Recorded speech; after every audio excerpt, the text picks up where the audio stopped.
Hey there, fellow coders! Welcome back to Coder Squad.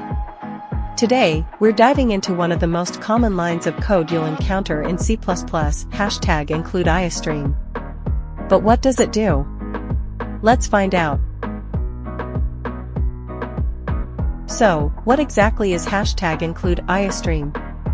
Well, it's a preprocessor directive in C++ that tells the compiler to include the contents of the iostream header file in our program. The iostream header file provides input and output functionalities in C++.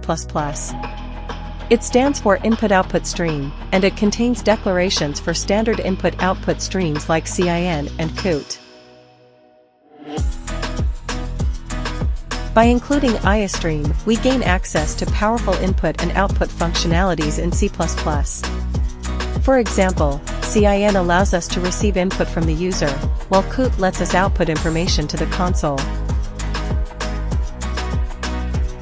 Let's take a look at a simple program that demonstrates the use of cin and cout.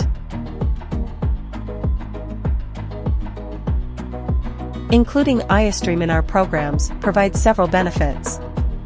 It gives us access to essential input-output functionalities, making our programs interactive and user-friendly. Plus, it allows for efficient handling of input and output operations. And there you have it, a beginner's guide to #include iostream in C++. It's a simple yet powerful directive that enables input and output operations in our programs, thanks to the functionalities provided by the iostream header file. Don't forget to like, comment, and subscribe. Thanks for watching. Happy coding!